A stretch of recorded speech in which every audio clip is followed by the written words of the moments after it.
Isang magandang araw sa inyong lahat mga ka-farmers. Babalik na naman tayo sa OWA upang mag-submit ng mga requirements. Pero bili muna tayo ng buko nut. Magkano kaya yung buko nut? Ayan. O ba tayo? 35 ang isang silot o butong. Magkano na nabibili? Sa puno? 19. Deliver na din eh. Grabe mga ka-farmers oh. Napakaraming tambak. Maabot na siguro ng milyon ang kanilang kita nito. Inom tayo ng silot. Kasi doon sa ating lupa hindi masarap. Mas masarap kasi pag binibili.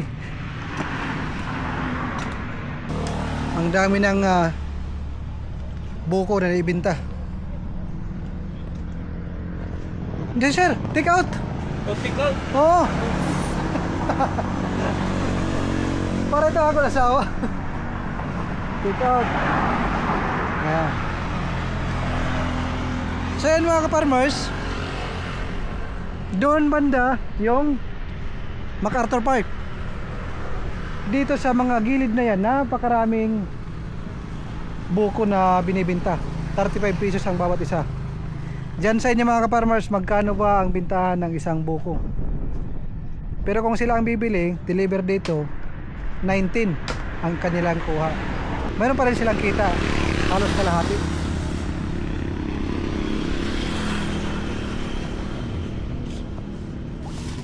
Sus, iton. Ha? Damage. Damage? Hanap tayo ng isa. Damage daw.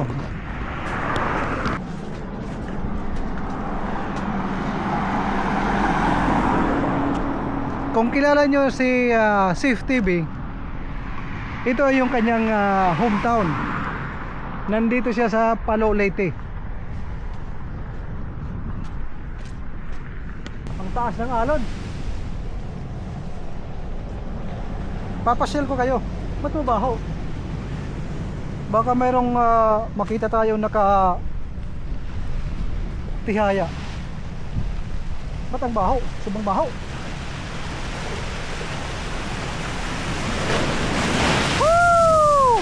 I'm free! Ang sarap dito sa Pilipinas mga ka-farmers. Uwi na kayo at mag for good. Nandoon yung MacArthur Park. Ito naman papunta doon sa airport. Pero kung lilis tayo pa left, papasok yan ng Tacloban. Pag right, nandoon yung airport ng Tacloban. San Jose pala.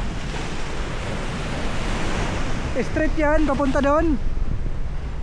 Paikot mula dito sa Campitek, Palo, Tanawan, Tolosa, Dulag. Puro dagat yan mga ka-farmers. Kaya nang bumagyo ng malakas yung Yolanda, yung paligid na yan, puro bahay yan. Yan ang mga part na marami ang na-damage at namatay. Ipinasilip ko lang sa inyo mga ka-farmers. Balikan natin yung ating buko. Pabalik ako ngayon sa OWA dahil kahapon binigyan ako ng mga requirements. Mamaya ipapakita ko sa inyo yung mga requirements. Baka kayo mag-forgood at mag-apply kayo para makakuha ng pang negosyo. Mayroon silang 20,000 na pwede natin magamit pang negosyo. Siyempre kukunin natin yan. Sayang naman mga ka-farmers. Wow, saktong sakto mga ka-farmers oh. Yan ang sakto na silot. Hindi masyadong matigas, hindi masyadong malambot. Para sa akin sakto, iwan ko lang kay kuya kung sakto.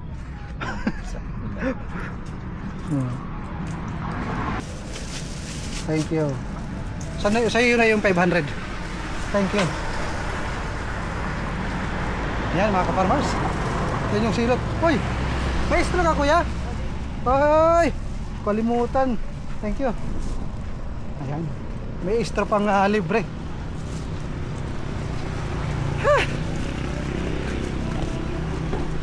Kahapon sobrang lakas ng ulan kaya hindi tayo nakapenetrate sa mga gawain natin sa dito sa Tacloban.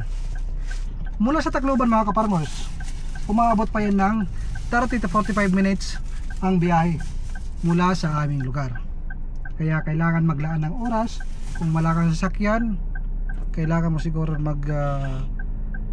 kailangan siguro ng mga 1.5 para ka makapunta dito. Siyempre mag-aantay ka pa, sasakay ka pa. Pero kung mayroong sasakyan, 30 to 45 minutes, goods na yun.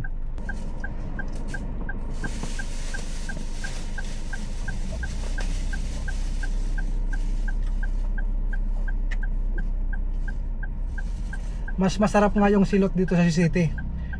Excuse me po. Mas masarap yung binibili. Actually, napakaraming buko doon sa amin. Wala kaming oras kuha. Minsan napakarami.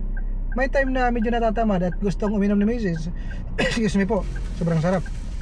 Kaya ngayon, nag-emergency landing kami para makabili. O sa'yo na mama.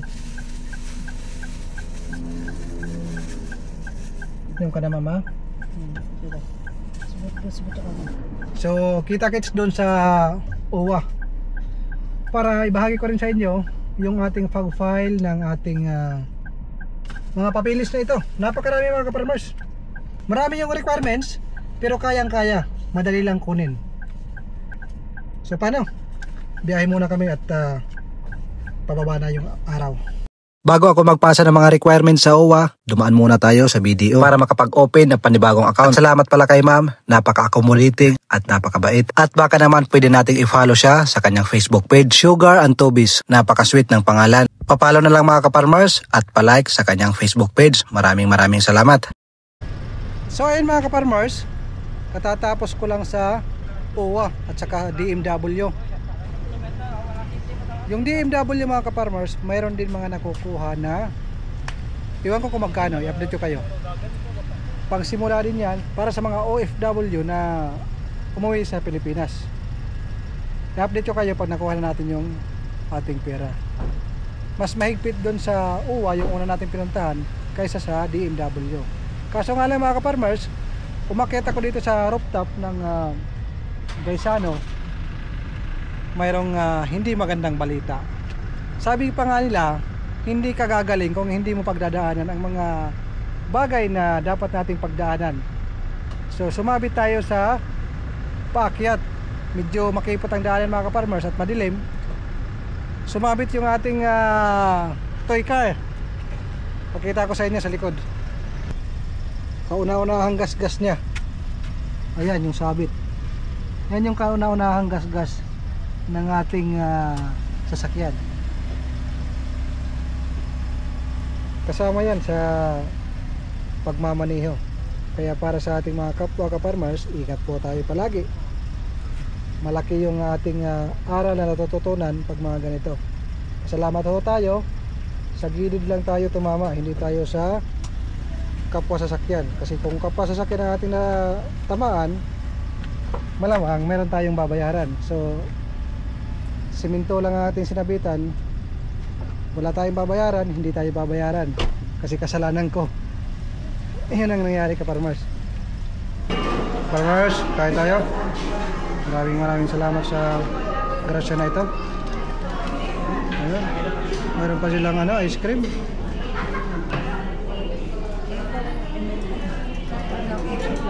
Meron pa sila.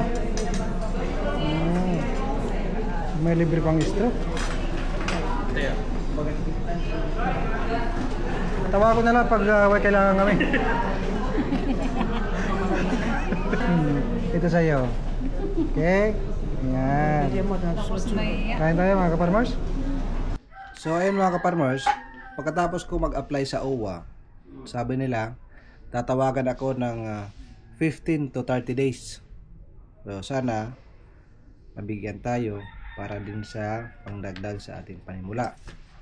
Pagkatapos ko pumunta sa OWA, nagsabi yung isang staff doon na mayroon din sa DMW makukuha, Department of Migrant Worker. So panibagong mga form na naman, siguro mga 6 na piraso. 6 na piraso kasama ng mga requirements. Madali lang naman ang mga requirements. Ticket mo pa balik dito sa Pilipinas, kailan ka umuwi, barangay clearance, parang ganun pa rin. At saka salaysay. siyempre magsusulat ka para bigyan ka. Ako si bla bla bla, nagtatrabaho sa bansang Qatar, nagpasya akong umuwi dahil sa kalagayan ng aking trabaho. Ganon. Kailangan, medyo alam nyo na. Kasi pag sinabi mo na ako si bla bla bla, sumasahod ako ng 1 million, tapos nag-uwi ako sa Pilipinas na mayroon ako mga ganito, mayroon akong hindi ka bibigyan. Dapat yan ito yun. Ako si kawawang kawawa ako, hindi ako pinapasahod, hindi ako pinapakain, at hindi ako nakakapang chicks. Ganun ilalagay nyo dito. Yung nakakaantig puso at yung makatotohanan din base sa batay ng ating datos. Ayun nga. Pero sabi nga ng aking nakausap na attorney, hindi ka mananalo pag hindi ka magsinungaling. Hindi lang ako sure kung totoo yun. Pero si attorney ang may sabi niya. Si Mang Attorney. So yun mga kaparmers, ipapasa natin ngayong araw. Pangalawang pagbalik natin sa Tacloban. Grabe mga kaparmers, nangyari kagabi. Nagkaroon ng tato ang ating toy car. Ang ating sakyan. Ayos lang yun mga kaparmers. Kasama yon sa pagtanda. Nagkakaroon din ng scars. So paano mga kaparmers? Abangan nyo hanggang makuha natin. Ang 20,000, balita ko dito, 50,000. So, that is a total of 75,000. Goods na yun. Malaking tulong na rin yan mga kaparmers. Kahit piso ay mahalaga. So, yun lang mga kaparmers. Magandang umaga at mabuhay kayo. God bless.